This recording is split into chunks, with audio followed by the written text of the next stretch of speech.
You are now listening to The Unwavering, the movement dedicated to educating and empowering the brave men and women who have or are still serving our great nation.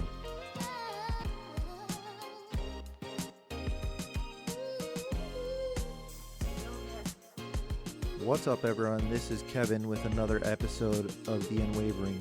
Today we have an excellent guest, someone who has given a huge contribution to the military community, not only wearing the uniform, but now continuing to pay it forward to those that he served with.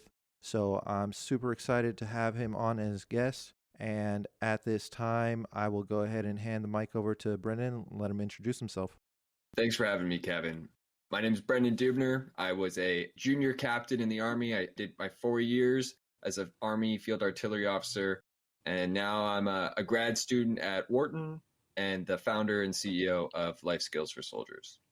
Awesome, man. I love talking to people who, after they've gotten out, have continued to achieve personal goals, whether it's education, starting a business. In your case, it happens to be both. So congratulations on Wharton, and definitely congratulations on starting Life Skills for Soldiers, because that's something that the community definitely needs. Before we get into it, for everyone that's just tuning in and for those who don't know you just yet, can you give us a brief description of who you are and why paying it forward to the military community is so important? Like I said, I was an Army Field Artillery Officer, grad school student now, and doing the nonprofit thing. I think it's so important to pay it forward to the military community because by nature, the military community gives so much. It's a group of people who want to be part of something bigger than themselves. And I think that mentality draws the best from our society. And those are the people that, me and everybody at Life Skills for Soldiers are the most energized to help. Absolutely. I know just from getting to talk to you, getting to talk to our mutual friend, everyone that is in this community, despite what branch they were in, right? Those bonds and that want to continue to serve others and help them achieve their goals is pretty common across the board. And getting introduced to you and Life Skills for Soldiers, even though I never served in the Army, I know that this is a huge deal and something that a lot of other branches could definitely benefit from. That being said, can we talk about what Life Skills for Soldiers is and how it's making a difference in the lives of fellow soldiers? We're a 501c3 nonprofit that wants to empower all military leaders to teach their troops the life skills that allow every soldier, Marine, airman, sailor to live the best life possible. A big issue I saw during my time in the Army was that the military tries to address financial issues by piling everyone into a big building, bringing in a contractor, and teaching a mandatory class. I don't know about you, Kevin, but from my experience, it never worked. The second my soldiers sat down, they were zoned out and just waiting for it to be over. And so what we're doing that's different is we're utilizing the train the trainer methodology. We don't teach troops directly. There are lots of organizations out there that do that. What we do is we teach and train up the military leaders, the sergeants, lieutenants, to turn around and teach their troops. And by doing this, troops win because they're much more likely to pay attention and learn vital skills that will vastly improve their quality of life. Leaders win because they get to show their troops that they care and get an opportunity to build trust in their unit. And frankly, the nation as a whole wins because we get a stronger, more cohesive, and more effective military. Yeah, definitely. There are a few key points that you mentioned there that I just want to kind of chime in on. And the first one is, you're absolutely right. I know when I was in and they had several hundred people pulled into the auditorium and it was kind of death by PowerPoint, where it's like, hey, today we're going to talk about fatal crashes, or we're going to talk about purchasing a vehicle and loans and credit cards. I think it's one thing for them to give that class. I understand where their head's at, but I think it's not as effective when you have an individual standing up there who doesn't know you, doesn't know your family. There's no real connection. So by you guys teaching the teacher, teaching that sergeant, that lieutenant, it's them talking to people that they serve with. And that right there is automatically going to open the doors for maybe questions or maybe people being more open with needing help. I know if it was me and I needed help, I wouldn't have admitted it, especially not to some random person that I never met before. But having those unit leaders or those people that you trust, I think you're a lot more open to asking questions and seeking advice. So, those are definitely some good things that you mentioned. And the other one, when you were saying it gives society a more well rounded individual once we do decide to leave the military, that's absolutely right. I mean, it's sad to say, but we learn all these incredible skills while we're in the military, right? For myself, I got to learn about aircraft and electronics and all these really cool things. But when I got out, I didn't know how to file for my own healthcare. Why? Because the military had done that for me. I didn't know how to do some of those things that maybe our civilian counterparts do. So I think that basic things like this that you guys are doing, helping people understand the realities of purchasing a vehicle. What do interest rates look like? How do you know if you've got a good deal? How do you learn to invest? How do you budget or choose a credit card? These are things that if we don't teach people earlier, they're going to struggle with when they get out. And the sad part about getting out is a lot of people, despite their rank, do feel like they've kind of lost some of that connection between the time that they were on active duty to literally the day that they check out of the unit. So, just some really important things that I think you guys are doing, and I'm glad that you're touching on.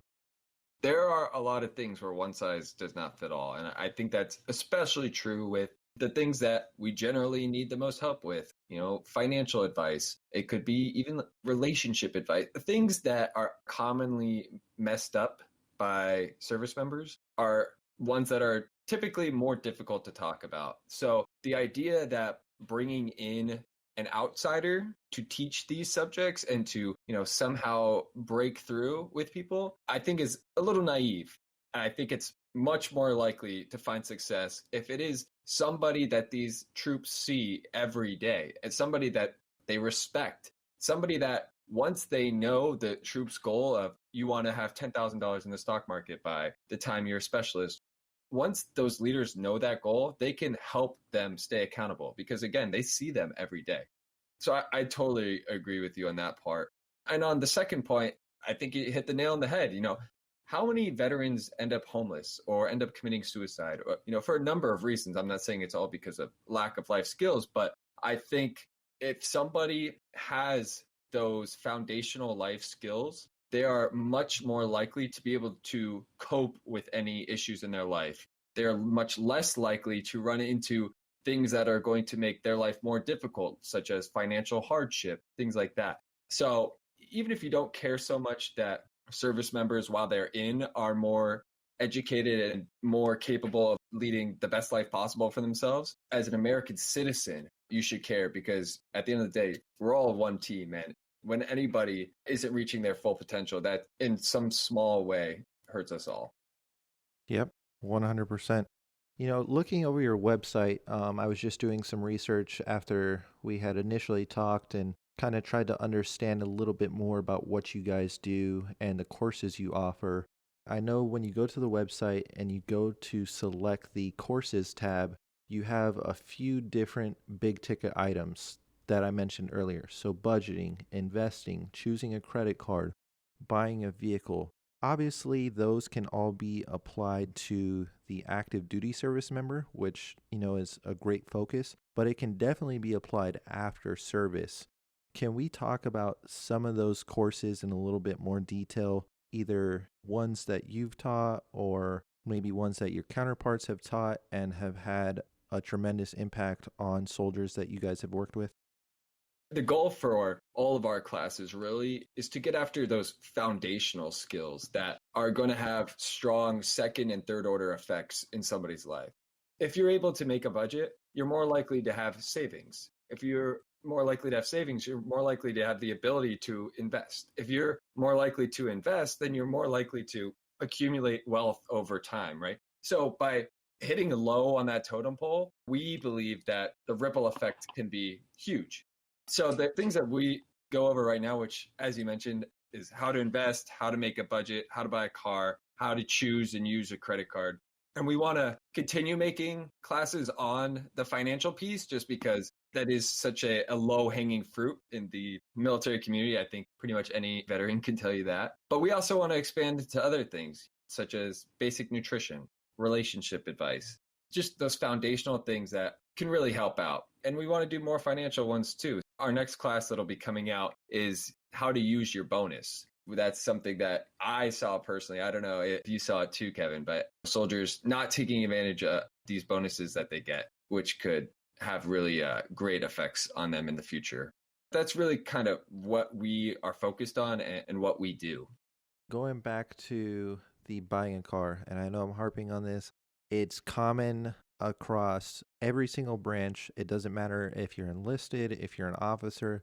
We just have this, mindset that, hey, we just got back from deployment and we've got money to spend. So what do people do?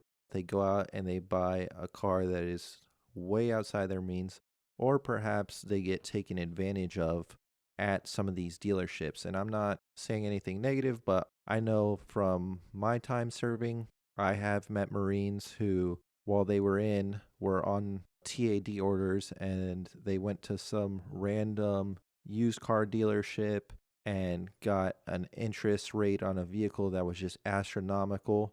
And, I think for the most part, it's just a lack of education and understanding.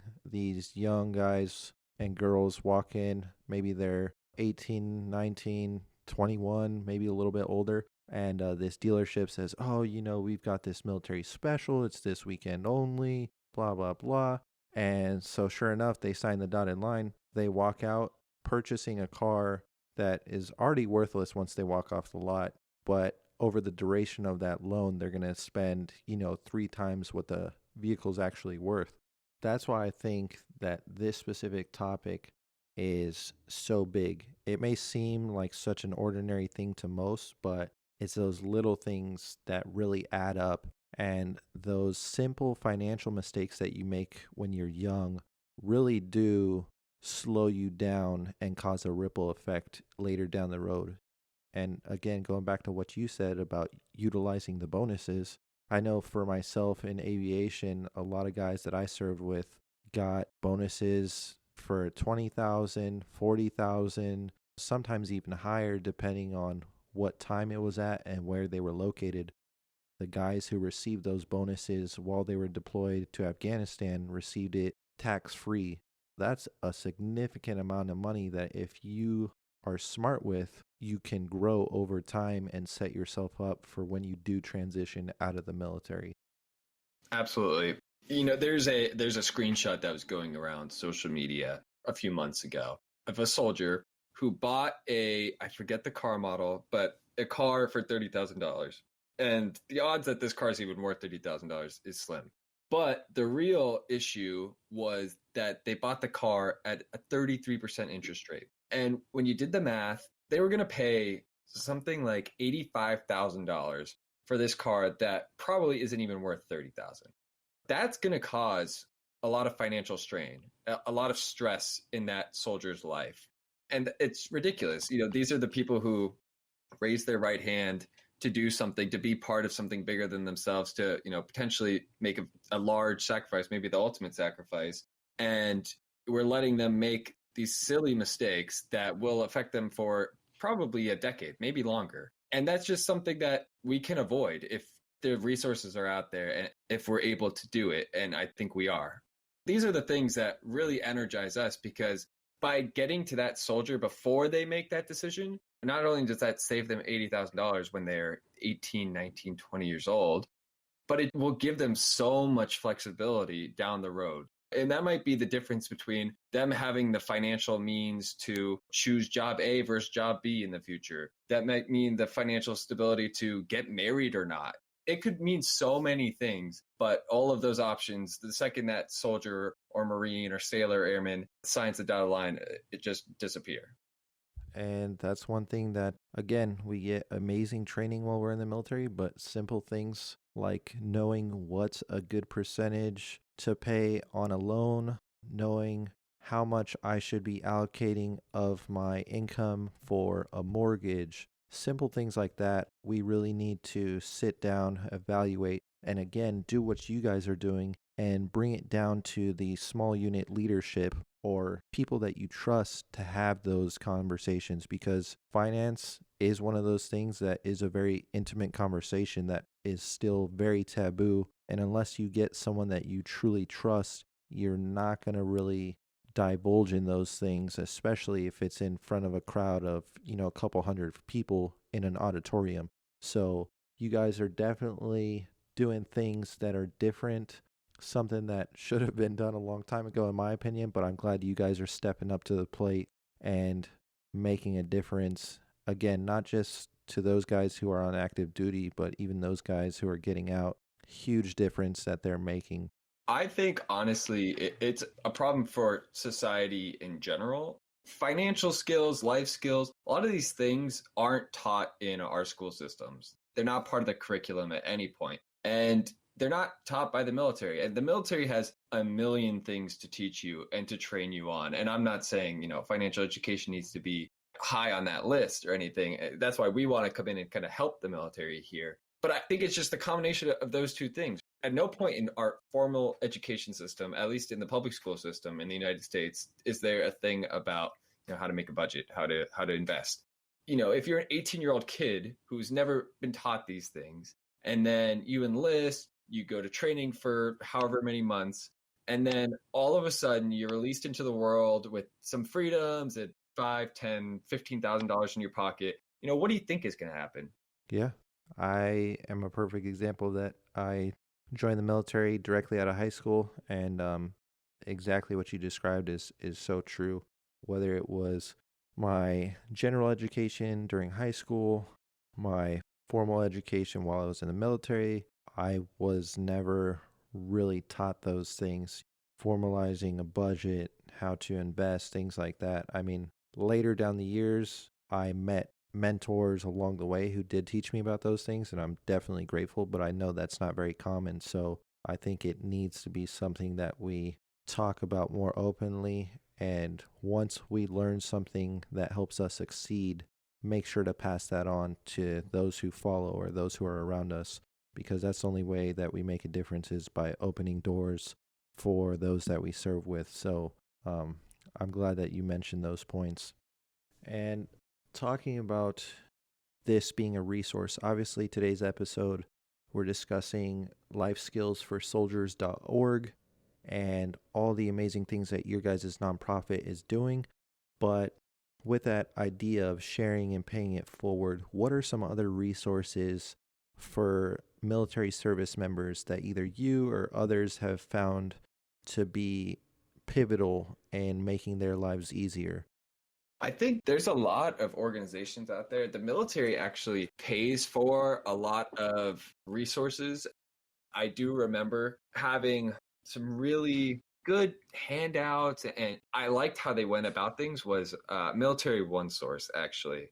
If you are a really self-motivated person, that is a good place for you to go to get the things you need so you can kind of figure it all out on your own and get some help along the way. But I personally don't know of anything else that's designed to help leaders teach troops, which is largely why we started Life Skills for Soldiers. Yep, I know that for us it was the same thing. Military One Source was definitely at the top. Military.com, which even if you browse it today, you can go to the top for benefits, and it has things on giving Gold Star families free park access in national parks, volunteer opportunities, how to hire your own movers for your next PCS, just make your life a little bit easier. And another one that I know for me personally was a good one was the Base Education Center. They didn't always have all of the answers that I needed, and to some degree, I did have to go out there and kind of seek advice and seek guidance myself. But I know when I was going to Penn State, I was going online, and them being an interface at the education center, they did make it very easy. They got me information for the counselor. They were able to set me up for appointments. I think they went above and beyond probably what they normally do, but definitely a good resource. And they have more than just information on education. They have things on employment opportunities after you separate.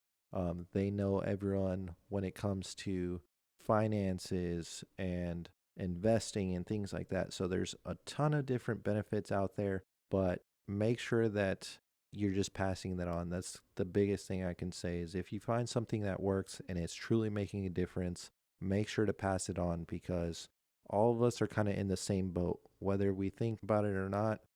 I know when I was transitioning and I was getting out of the military, I had my separation class with sergeant majors, with captains, all different ranks, all different ages.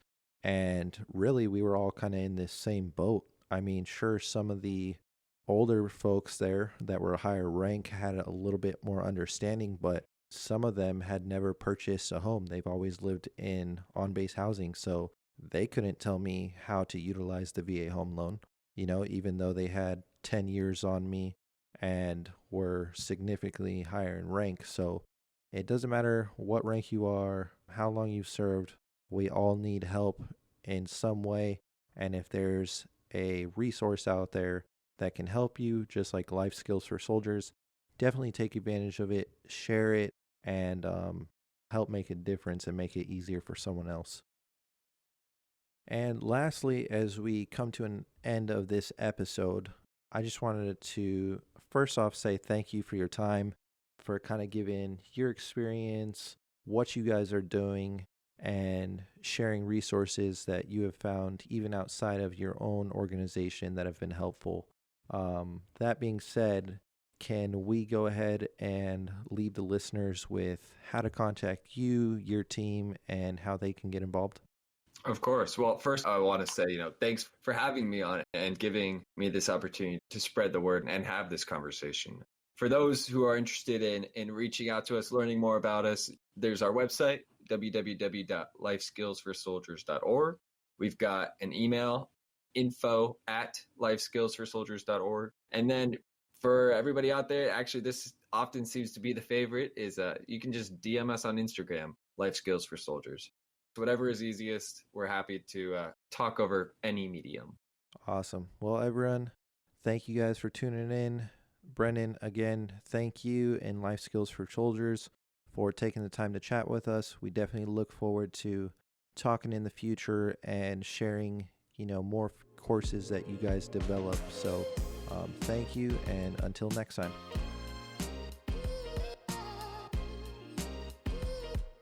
Thanks for listening to The Unwavering. Please rate and comment on Apple Podcasts. Give us a 5-star and a great comment, and we may just read it on a future episode. Also, follow us on social platforms like Instagram, Facebook, and YouTube. Be sure to check back with us next week.